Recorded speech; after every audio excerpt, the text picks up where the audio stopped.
Good evening, and welcome to the Pittsford Board of Education meeting. If you could please rise for the Pledge of Allegiance. I pledge allegiance to the flag of the United States of America and to the republic for which it stands, one nation, under God, indivisible, with liberty and justice for all.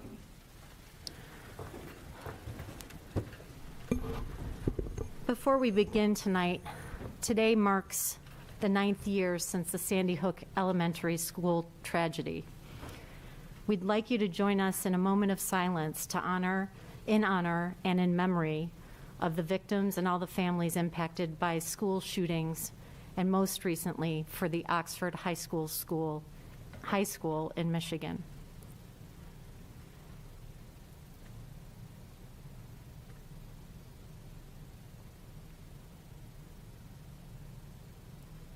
Thank you.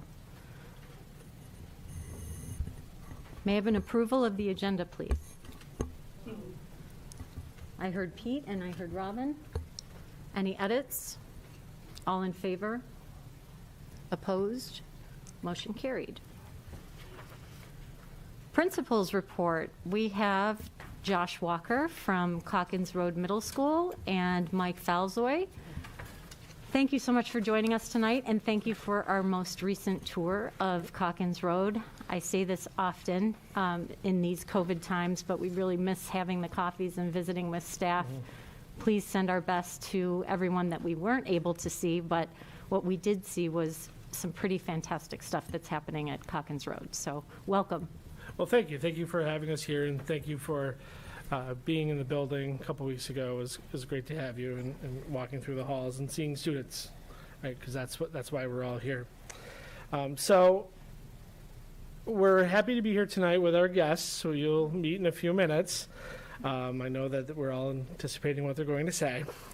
But as we go through our presentation, as you see the topics in front of you that we're going to brush on in our brief time together, really in our return to school this year, we wanted to keep things simple, continuing and expanding our work in certain areas while trying to maintain that focus on that safe and inclusive learning environment as we return to that full-time presence in school. And in that return journey, it really was about taking steady steps back. This year has started and continued with a lot of energy in a lot of different directions. And we anticipated some of the needs in returning to school and have continued to make adjustments as we have built those relationships and continue with our students and our staff. And you saw on your tour some of the adjustments that we've made in PE class and in art class, just how we've adapted to teaching in our current time. But really what you've seen is teachers working closely with students, students being able to work with one another, and still be creative and exploratory in their learning. And it's just felt good to be back and to be doing things every day that we want to be doing with students. And some of our students hadn't been in school for almost a year and a half. So as we have welcomed them back, just reconnecting and reorienting what are these skills in going to school and what do we expect of our students. And that's been some of the readjustment as we've gone through, and we're really proud of the students as they continue to take steps and persevere through their own adjustments. And what we've really wanted to do is celebrate, and really celebrate coming back. As you can see there, just the celebration that our students are here is great. We've been able to get our clubs and activities up and running, new clubs, new activities. So that return. We have a Shining Star recognition now program in our school where students and staff members recognize other staff members for doing creative things and being an exciting force in the classroom. And recently the return of live performances with concerts in our 6th grade musical, and as our 3 guests will tell you, the 7th and 8th grade musical is up and in rehearsal. They actually came from rehearsal to be here tonight. And a lot of focus on that social emotional support, building communities and connections, and really nurturing those as we continue to go through our school year. And one of the things that I mentioned was we're continuing to expand on some of the work that we've done. You've heard us here talk about our community circles, and I'm going to ask Mike to talk a little bit about that and kind of another step that we've taken with those circles. Thanks, Josh, and thanks again for just giving me the opportunity to continue to work with the amazing kids and parents we have in this district. It really is a joy. Middle school is awesome. They're just happy people. And that's been a great thing, especially nowadays, to be able to come into that. So we've talked for a few years now about the ways we're moving community circles and the concept of circles in general at our school. And it kind of started with just the idea of running circles just to build connections among kids and teachers, and that's very important. There's so much more to that, though. Of course, then you expand it into restorative circles and ways you can repair relationships that sometimes get hurt with our kids, and we've been doing that. This year, though, and this is exciting because it's really our teachers that took the lead, and a couple in particular, you'll hear me talk about Mrs. Latini and Mrs. O'Shea. You'll hear from them in a moment. Said, we want to now take this to the academic circles. So this year we've really been working jointly with the counselors, administration, and teachers to brainstorm ways to make circles and academics merge. And so in the immortal words of LeVar Burton, don't take my word for it. We have a video here that should help explain this. And all I did was just ask, what do you like about community circles? What's good about it? And here's some of the responses we got. My name is Beth Latini. I teach 7th grade social studies at Calkins Middle School. And this is the first year that I've used community circles to also try to teach curriculum. So we've done work at looking at an article written from an Indigenous point of view, from an Indigenous scholar. And we've also looked at the enduring issue of power and allowing students to have a voice and share their perspective. And then one of the most powerful opportunities was when we had a community circle about the transatlantic slave trade. And I found that this format is good for helping students to have conversations about difficult topics, especially in our history. Hi, my name is Gabe and I'm a 7th grader, and I really enjoy kind of validating things that I've learned. Things that we learn in social studies get kind of organized up and simpled up for me, and I can really understand them better after these community circles. My name is Austin and I'm a 7th grader, and one thing I like about community circles is that everyone can participate and share their own thoughts.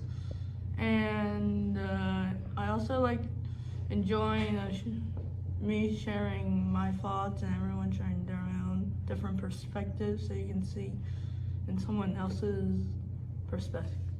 Hi, my name is George. I'm a 7th grader, and I really enjoy community circles because it sums up the unit, and it's like an active rest for because we've been learning all week or all month, and it's like an active rest, but still in school learning about the unit. Hi, my name is Kieran. I'm a 7th grader. I really enjoy community circles because they allow you to see from other people's point of view and what they have to say, which you may not get to see that in a normal class discussion. My name is Amara. I'm in 7th grade, and I like that in the community circles you don't have to share if you don't want to, but also you can share if you really want to. Hi, I'm Tracy O'Shea, Learning Specialist at Calkins Middle School. I've done circles for social emotional reasons and social and academic circles in social studies, and I think one benefit for my kids is it's a safe place, it's low stakes, they don't have to read or write, but they could share and participate and verbalize their ideas, and it gives them an opportunity to really shine. Hi, my name is Will and I'm a 7th grader. One thing I like about community circles is that everybody has a say in it, and also everybody's equal. There's no one person power. We can all share our thoughts and it's a safe space. So I think they said it better than I can as participants in it. Some of the ways that running these circles have been a big advantage to us this year. And my hat goes off to the teachers who have been trying this, especially pushing a new type of teaching, a new way of thinking, with everything going on. It's just been, like I say, amazing watching it, and middle school's awesome. So thank you. Okay, so we wanted to bring some students here to share their own thoughts and experiences. These particular students saw their 6th grade year cut short in March of 2020 when the buildings closed. Then a very different type of year in 7th grade with the hybrid or the remote learning model. And now here they are in their final year of middle school as web leaders. And just a reminder, web is our orientation program for incoming 6th graders. And these 3 8th grade students wanted to share their own voice about this program and their experience. And my pleasure to introduce Delphine, Alejandra, and John.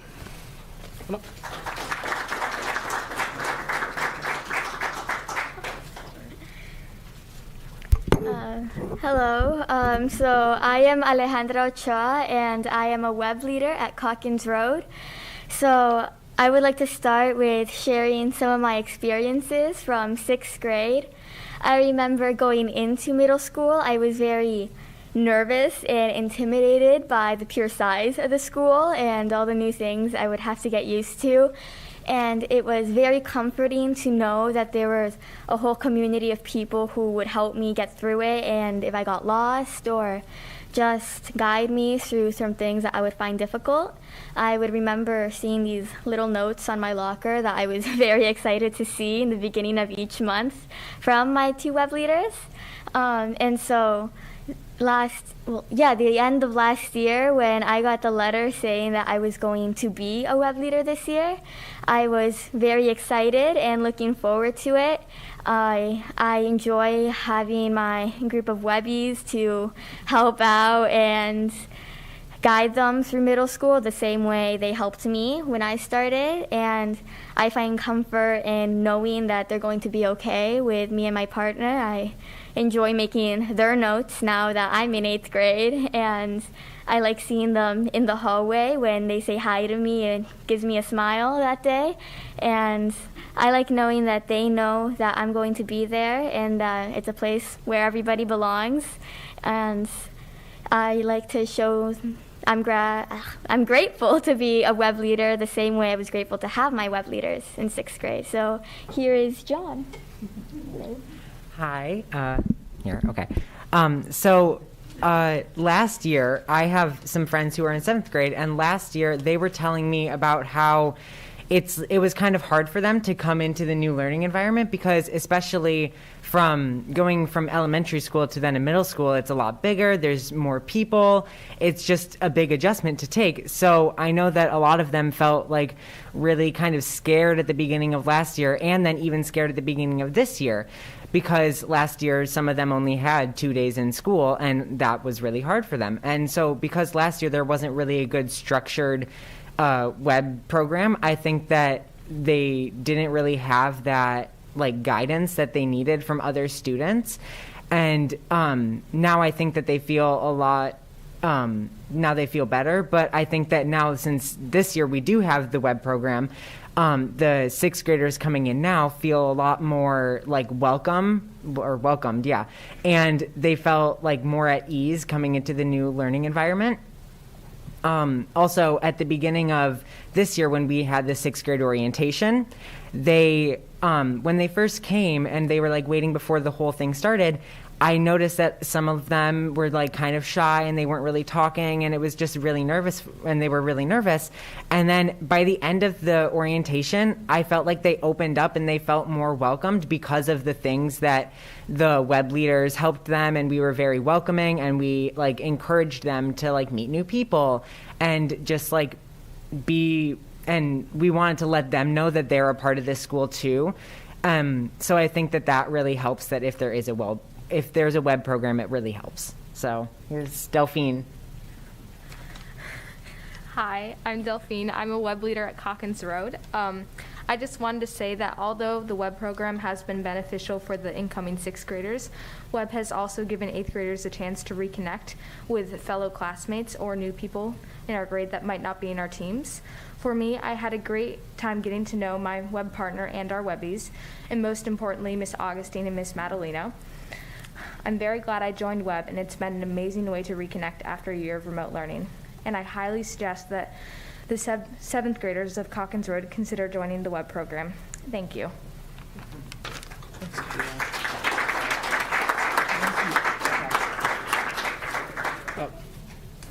Great job, guys. And it just shows the importance of having that student club, that student life, and what it means both for the students that they're serving, but also for themselves and for the school as a whole. And they did a great job.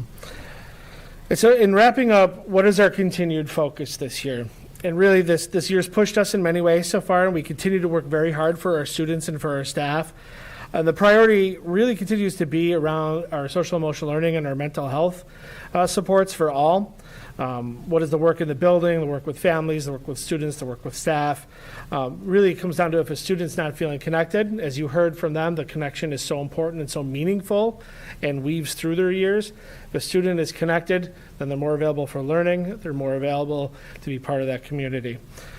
Despite COVID and a temporary pause, we're continuing to grow our relationship with the Jewish Federation, connecting in the classrooms as we have some teachers that have been involved that are retiring. We are bringing in new teachers, and we're very excited about continuing to grow that connections between classrooms across the world. And of course, the academic support, just along with our, just as much as our social emotional support, is critical as we continue to work through those academic gaps. And work hard for our students. So we're very happy to be here and to share a little bit about Calkins Road and what's going on. And if at this point, if there are any questions for us, and I'm volunteering them as well, if you have any questions, we'd be happy to answer them. Any questions from anyone? Go ahead. And Mr. Walker, it's for the students, not for you. So I'm just curious, what is the best part of coming back to school after being out on hybrid or fully remote? So I really enjoyed being able They want to hear from you. Okay. So I definitely enjoy being able to reconnect with my friends. I was fully remote last year, so I barely saw anybody.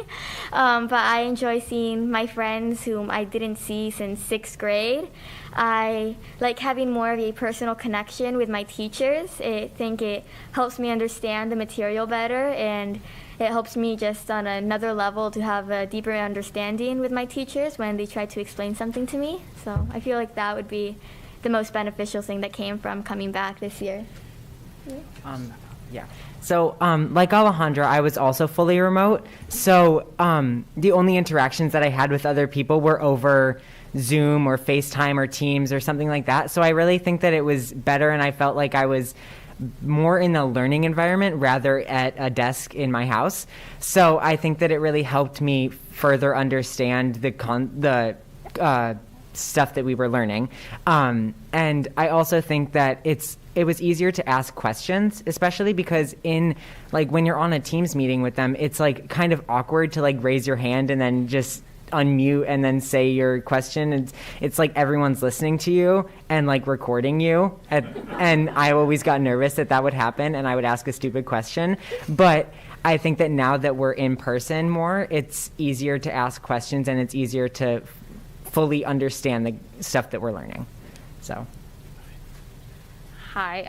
I would have to say that's a really hard question. I think everything is better than fully remote. I would say the best things for me was reconnecting with teachers, my friends, making new friends, having like out-school curricular activities like the school play. Well, that's not outside, but I would have to say I feel better prepared for high school so far. I feel like I'm understanding material more, and it's a much better experience than remote. So kind of everything. Thank you. I have to just say, to have the three of you here tonight has been incredible. To hear your voices, to hear student voice is so important to board members. So I can't thank you enough for taking time out of your already busy schedules to be here. And I saw you in the hallway and you were walking through what your talking points were. And I have to tell you, I'm so impressed with all that you've shared, and to be able to answer these questions in front of us is really big. And we can't thank you enough for that. But I wanted one question for each one of you, and it can just be a one-word response. What have you learned about yourself in being a web leader this year?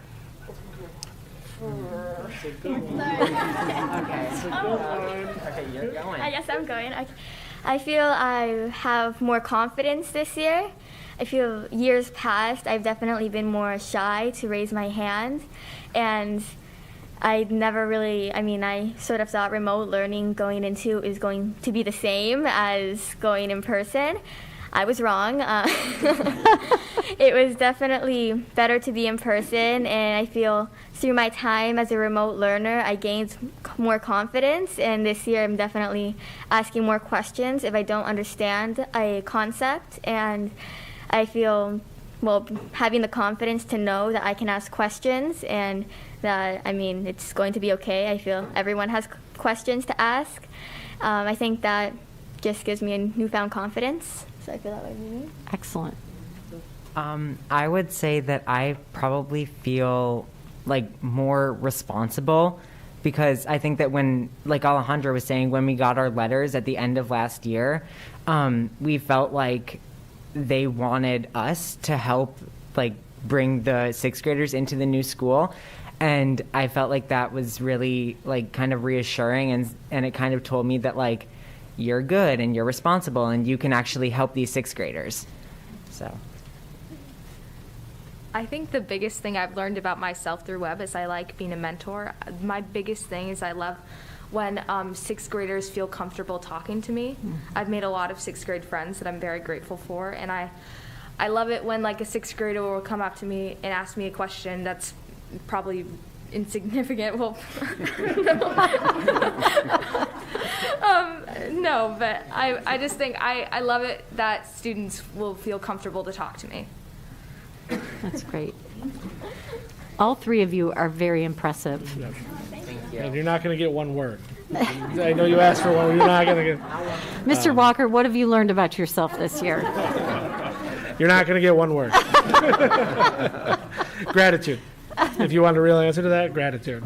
Thank you very much. Are there any other questions? Anything? Josh, I would just add, it was a very impromptu walkthrough through some of the classes, and I appreciate the openness and the welcomed atmosphere at Calkins Road for what could be intimidating, having a central office team and board members walking through classes. And what we saw was tremendous rigor and engagement as we walked through classes like technology and art. The level of engagement in students and complexity in the work was magnificent. The other thing I would just note is you could feel the shift in quietness and apprehension from the start of the year to the bustle of middle school again. So it was a really great feeling to be at Calkins Road. Students, I have to just tip my hat to you. You're amazing, and thank you for taking your time tonight and for being great role models for the rest of our students. Thank you all. Thank you, everyone. Thank you. Have a good night.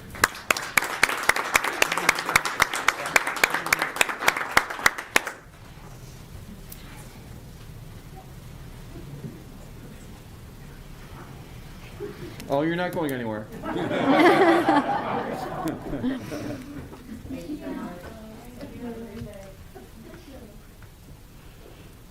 Okay, may I have an approval of the minutes from November 16th, please? So moved.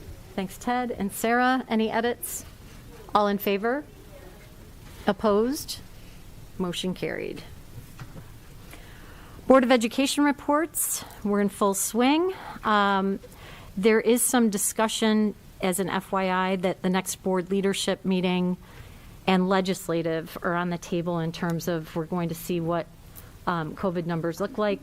If that will be Zoom, I will definitely let you know. But right now, everything is going to be in person as of now. Do we have any reports out from meetings? Anyone? I think I think we're up to date, correct? Okay. Dates to remember, we do have schools closing for winter recess from the 24th of December through the 31st. And schools reopen on the 3rd of January. The 6th, we do have a board tour only at Jeff Road. If I could just have a show of hands for that as of now. Okay, looks like everybody. Excellent. And our next board meeting is on the 11th of January. Financial report, Darren. Thank you. We have the treasurer's report for October. We received a little over 89% of our real property taxes. That's down a little bit from the year before. Excuse me. We invested $20 million in certificates of deposit. Unfortunately, interest rates are not anywhere near what they were a year ago, so the earnings on that is not as good. And foundation aid came in, as well as lottery grant from New York State. So that's the general fund. School lunch fund continues to trend much better than last year. We're about 200% better in revenue, and obviously when you're selling more meals and you're bringing people back to work compared to last year, the expenses are up, but they're only up about 50%, 45-50%. So we actually finished the month with $1,900 to the good side. May I have a motion to accept the treasurer's report, please? Thanks, Jeff and Renee. Any questions? All in favor? Opposed? Motion carried. Thank you. And before I go into the audit reports, there wasn't a report from AOC, so I just wanted to make sure. Renee, do you want to? Okay. No, go right ahead. Okay. We have the single audit. I feel like tonight is the night of audits. The single audit used to be known as the federal compliance audit. The auditors just come in and take a look at our federal grants and make sure that we operated them and expended according to the compliance. They offered an unqualified or clean opinion, so materially everything is on point with the grants. Okay. May I have a motion to approve? So moved. Thanks, Ted. And Sarah, questions? All in favor? Opposed? Motion carried. Okay. The extracurricular activities audit, kind of a strange year because it was a strange year last year for extracurricular activities and for the district as a whole. It is a qualified opinion, and that is because per the state, you have to do the cash basis of accounting for extra class, so they're forced to do that. Extra class, if Ray Wagger was standing here, he would probably say something along the lines of, it's an area that has a lot of inherent risk because there's so many hands involved, but it's not a significant amount of money in the grand scheme of things. So there was a few very minor findings. Everything from the prior year has been addressed to their satisfaction, and the buildings were great about sending in corrective actions to those, which are in your report. Okay. May I have a motion to approve, please? Thanks, Renee. And Robin, questions? All in favor? Opposed? Motion carried. Okay, and then, is that for both the? I think we have to take them separate. Okay. So you already commented Yep. on the response, so may I have a motion to approve the response, please? Thanks, Renee. And Sarah, questions? All in favor? Opposed? Motion carried. And last but not least is the New York State Comptroller's report. Little bit of miscommunication. When they talked to me last week, they said it was not going to be a public report until after you took action tonight. And then a day or two later, they ended up releasing it on their website. So this whole audit process has been nothing but surprises to us. To me, what's not in the report is more important than what is. They released 14 reports on Friday. They chose to focus on us looking at payroll, and actually I'm glad they did, because during the time frame they looked at. We had the pandemic, we had a totally brand new payroll staff, mostly brand new HR staff. So if anything was going to break or be stressed in the system, it was during that time. After looking at least 19 different scope areas outside of payroll that I'm aware of, they did not find anything to comment on. So payroll was their area of choice. And there was 2 very nominal areas that they looked at, which we have addressed as far as auditing or certifying the payroll and efficiency. So I find it interesting that our report, they felt that we have a very manual or paper-driven process. However, it worked. The same day they released a report for another school district that had a much more automated process, and they found a lot of internal control and segregation of duty problems. So I think I'd rather be a little more archaic and accurate. So. Right. May I have a motion to approve, please? So moved. Thanks, Ted. And Robin, questions? All in favor? Opposed? Motion carried.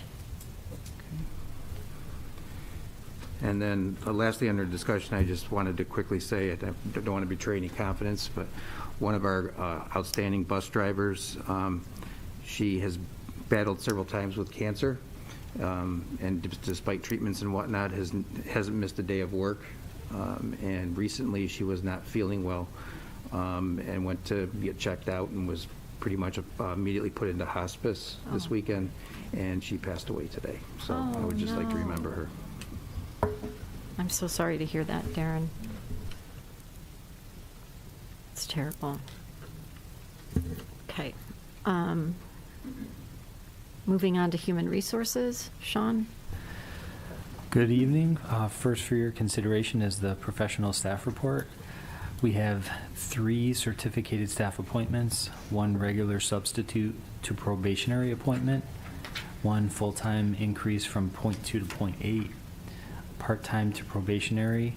We have a change in salary, 4 SRP appointments and 1 SRP revised start date, 1 SRP termination, 1 resignation from our managerial confidential group, 2 SRP resignations, 1 school nurse resignation.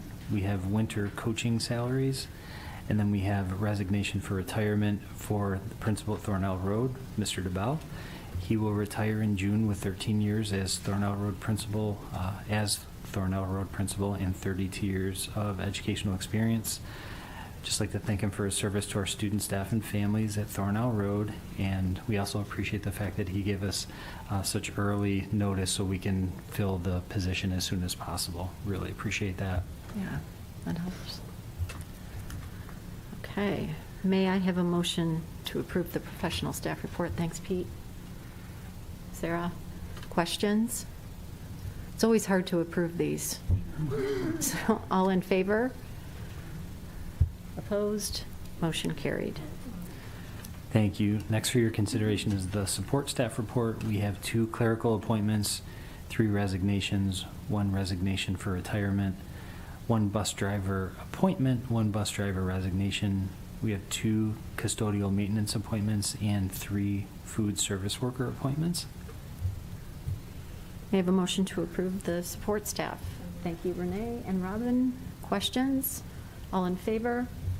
Opposed? Motion carried. Thank you. And under discussion is tenure recommendation, first reading.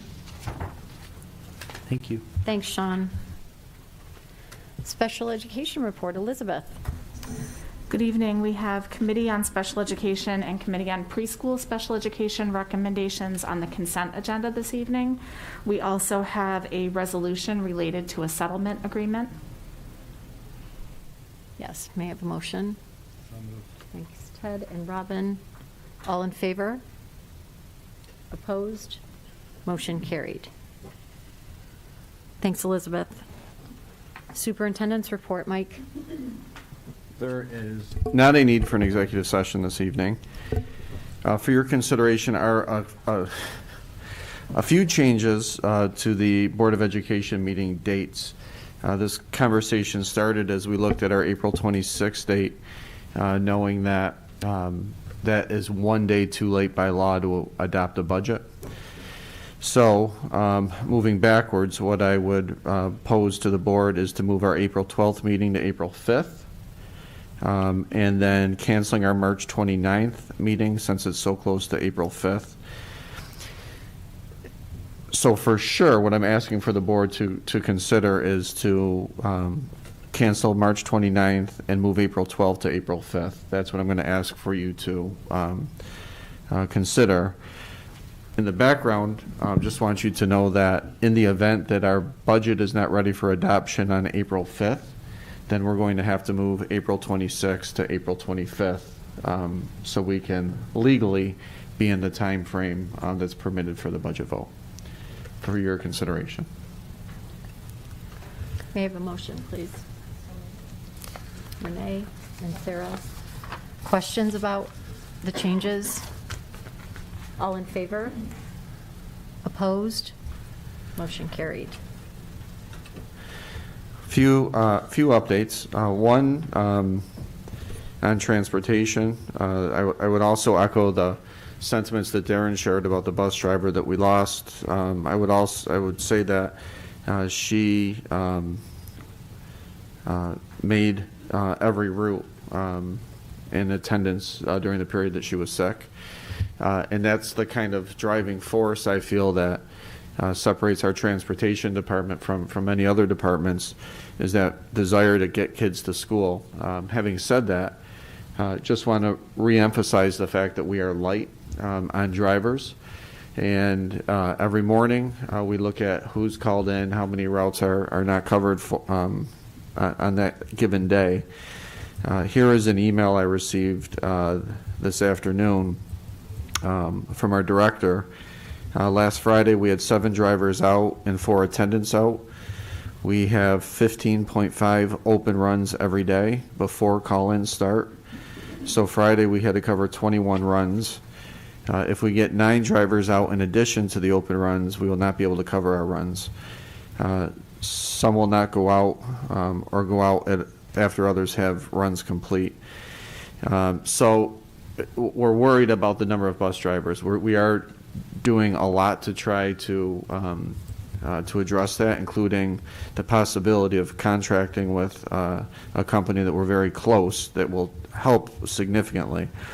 In the meantime, if we do get that call in the morning that says there are not enough drivers to cover all the runs, you really have not many great choices to make. And so as we discussed, instead of closing schools, what we will do in the immediate future, so if it's tomorrow or the next day, until hopefully we get the contracted services, those families on that bus will receive an automated message through text and email stating that we are unable to provide transportation for that day. It's either that or close school for 5,700 students.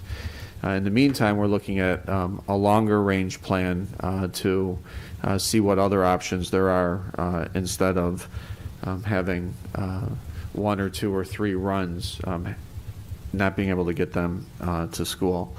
Our department's working very hard. Our administrators are working hard behind the scenes to problem solve. We've had a few different districts around us having to shut down schools. Our goal is to avoid that and to minimize the amount of impact if there's a shortage on any given day where we can't cover all the runs. So I don't know if there's any questions regarding that at this point. Okay. Amy started out with a moment of silence for Sandy Hook and school shootings in general. I thought this would be a good time to just provide an update relative to what our schools are doing to keep our kids safe. First and foremost, I think it's important to acknowledge the fact that this is the biggest thing, the single biggest focus it should be for every district, is to keep our students safe. And as we look at safety in our schools, we look at it from taking a very layered approach. So we have a lot of partners that we work with to build capacity and to take guidance from. And that ranges from the Monroe County Sheriff's Office, to the FBI, to the U.S. Department of Homeland Security, working with the town of Pittsford Fire, Pittsford Ambulance, and looking at best practices and how best to inform all of our plans. Also share that the Monroe County Sheriff's Department has full access to all of our buildings. They have our prox cards, which means that if any sheriff showed up at our door for an emergency, they can prox in. They don't have to wait for someone to unlock a door. They have the full cooperation of our district. We also have something very unique in this county, which are emergency alert buttons. They're located in different proximities within different buildings. But if we ever did have that worst case scenario where there was any type of violence in school and we needed to focus on alerting people, it's a button push away. When the alert button is pushed, the first thing that it does is turn our speakers on and it calls 911. Simultaneously to it calling 911 and recording the call, a pre-recorded message goes out over the PA system alerting everyone in the building that this is a lockdown.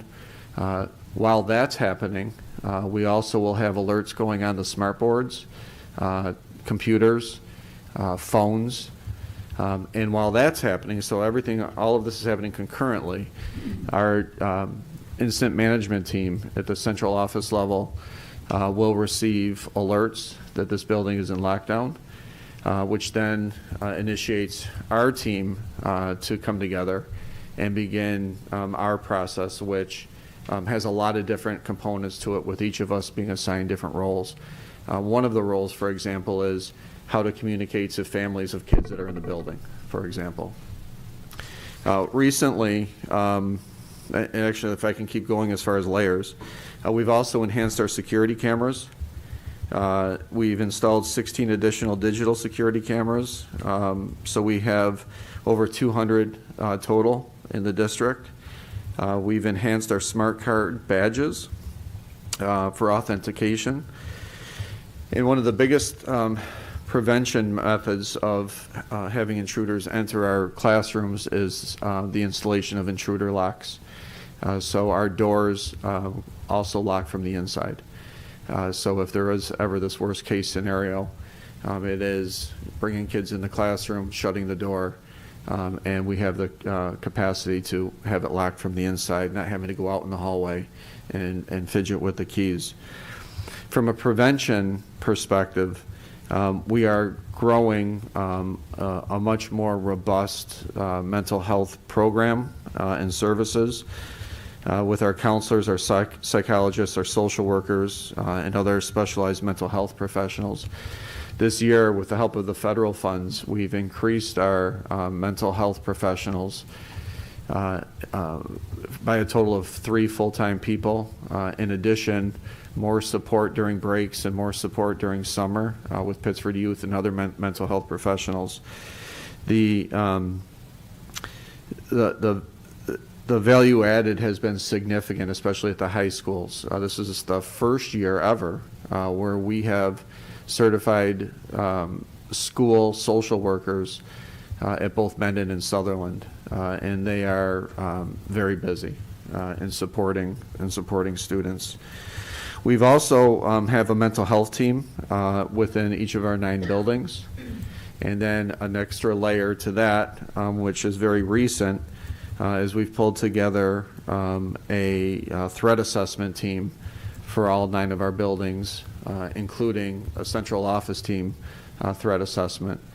And again, that threat assessment team is primarily made of counselors, psychologists, behavioral specialists, administrators, teachers, and people will have different specialties. And that's a group that comes together to look at students that may have come up with concerns around mental health or behavior that they would exhibit that shows concerns in order to provide support and intervention early on. We've also formed a partnership with behavior intervention teams, which means when we do have an event that happens at school that may involve a threat or may involve a weapon of any kind. It's bringing together people from different organizations like Monroe County Sheriff's Office, the FBI, mental health, school administrators, to talk about the incident and what interventions need to happen from that point. So that can lead to multiple house visits, meeting with parents, making sure the student is receiving the mental health support he or she needs, so that if we're talking about a return to school or when to return to school, how to make sure that that student is coming back in a way that's going to be safe for everyone. Going back to the threat assessment teams, this started with a half-day training from an FBI specialist who worked with all of our district administrators around identifying threats and how to best look at mental health with our students. And that led to the nine teams within our buildings and our district team. Moving forward, each one of those 9 teams will also have work to do in an asynchronous way to continue their training. And then after that, we have approximately a day and a half to 2 full days of training that's necessary to further build capacity to finalize, I think, the professional development at that point for all of our teams. So we have a lot that we're working on internally relative to both prevention, mitigation, and reaction to concerns around safety in our buildings. I would also say that interwoven in this, which is really important to mention, is the work that's being done with our code of conduct. Then being able to bring life to the code of conduct and having students and staff and families truly understand why we have a code of conduct, what it means. And then related to that is our recent policy around equity and inclusion, knowing that the more connected students are and the more they feel validated and part of our schools, the less likely we are to see violence of any kind in our buildings. Any questions there on where we stand relative to our work with health and safety? I will be synthesizing much of this and putting in our recent newsletter so families and parents and teachers and staff can fully understand the amount of work that we put into the safety of our buildings. Specific to COVID, if we do have a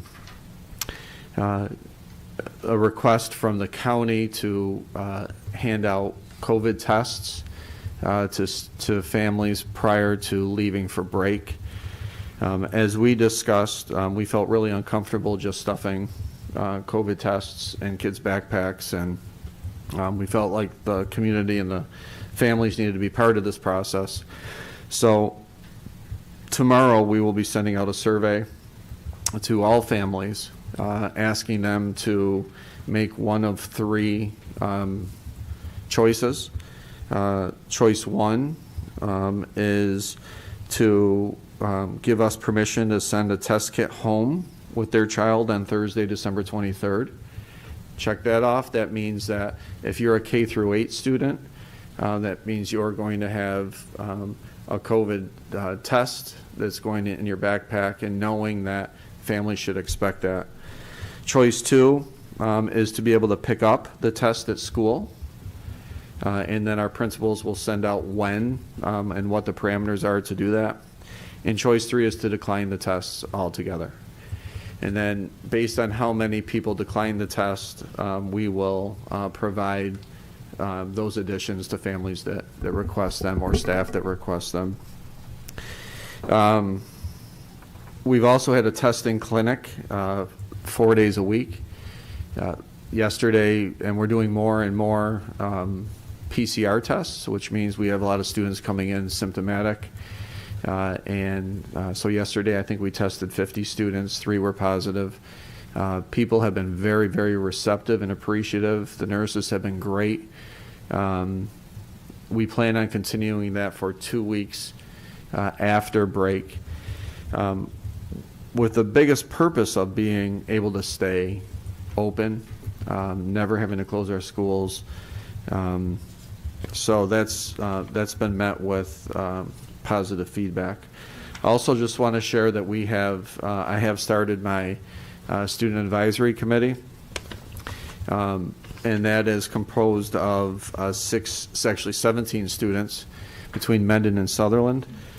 There's a minimum of 2 students from each grade level, and I would like to share with you some of the feedback from that group after our initial meeting.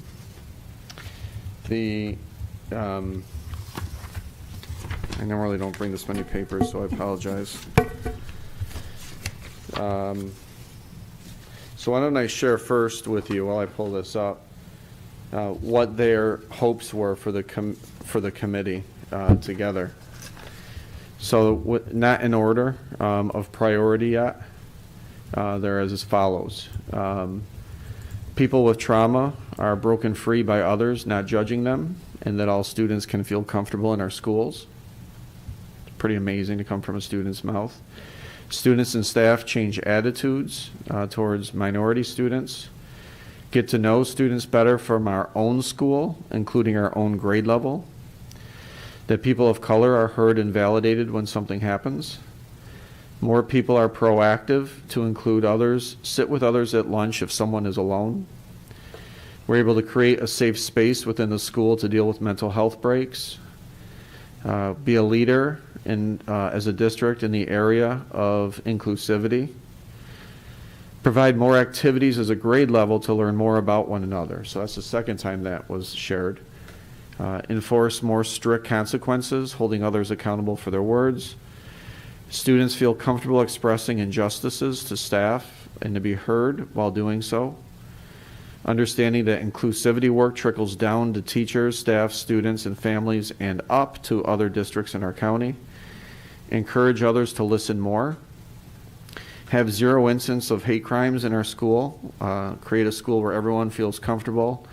Students are never made fun of for who they are. Be able to communicate to families as they need to see the importance of this work. Share experiences that adults haven't experienced.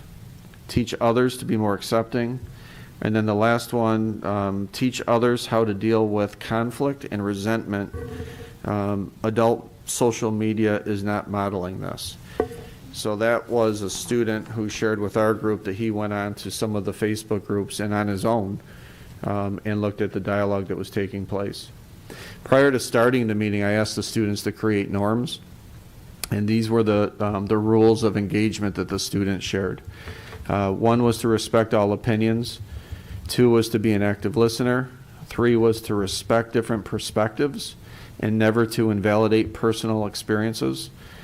4, ask questions and be a full participant. 5, be compassionate. 6, be open to continuous learning.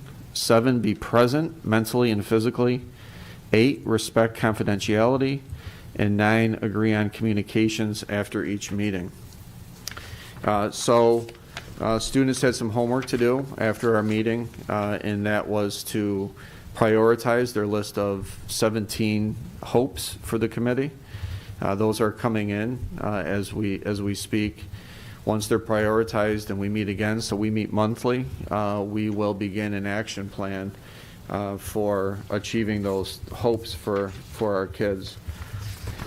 We concluded the meeting. There were some dangling things where when students were done with hopes, they wanted to get to the how to achieve some things, and I captured the following. We would like to communicate our work through Board of Education meetings. We would like to create our own newsletter. We'd like to communicate with high school building principals to align best practices.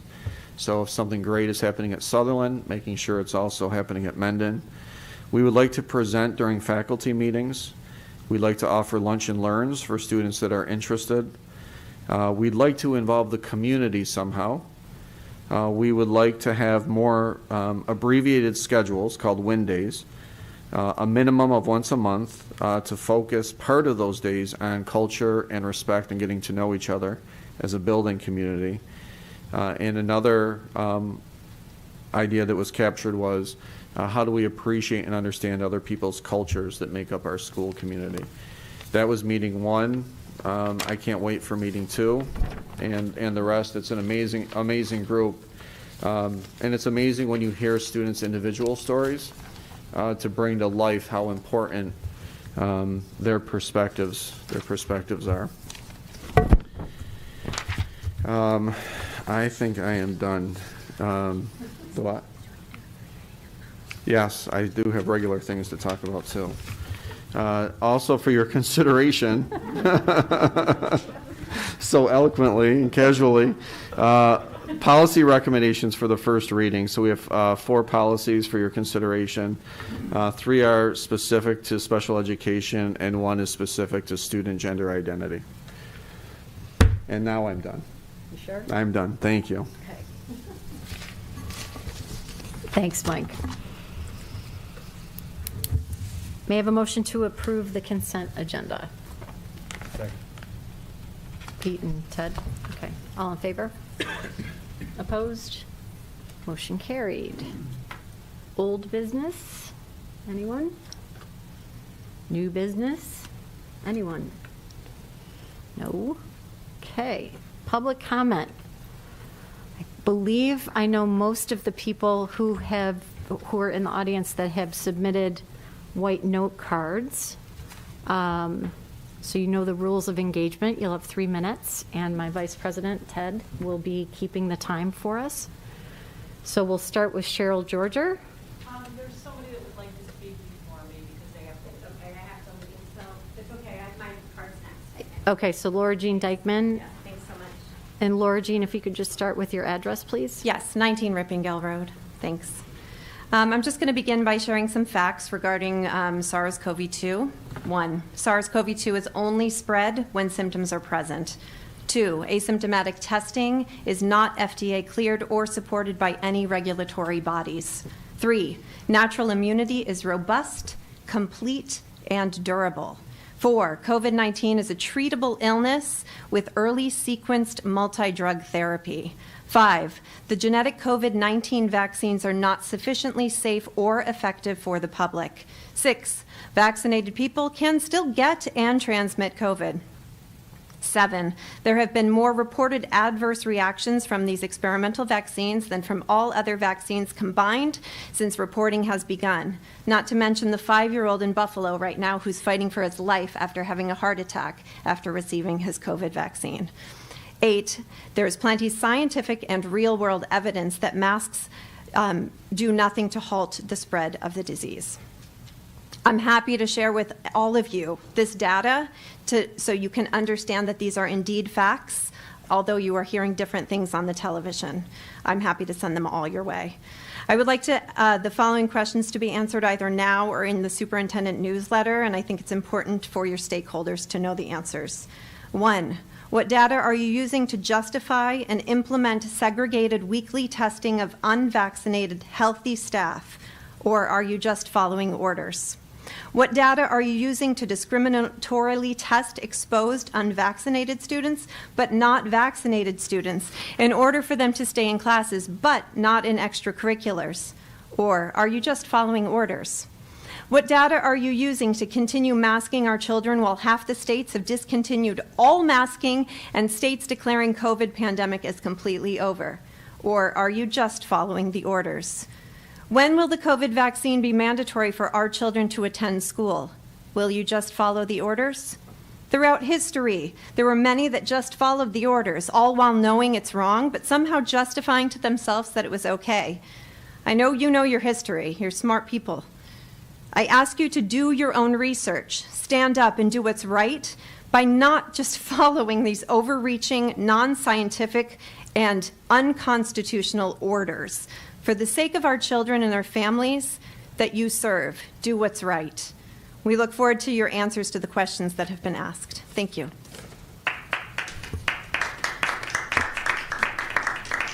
Thanks, Laura Jean. Thank you. Cheryl?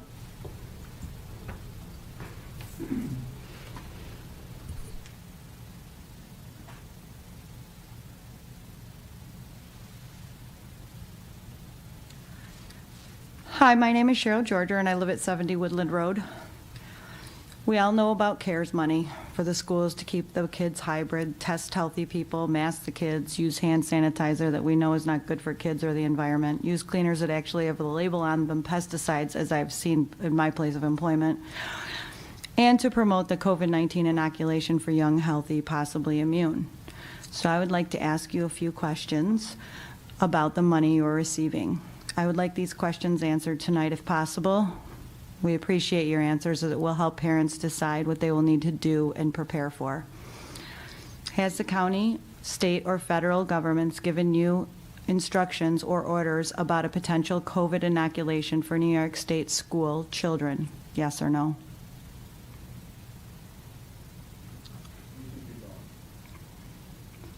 Have you or the district received any money connected in any way to a potential vax mandate for school-age children? Yes or no? That's it. Those are my comments. Well, I want to, then, if yes, can you explain them?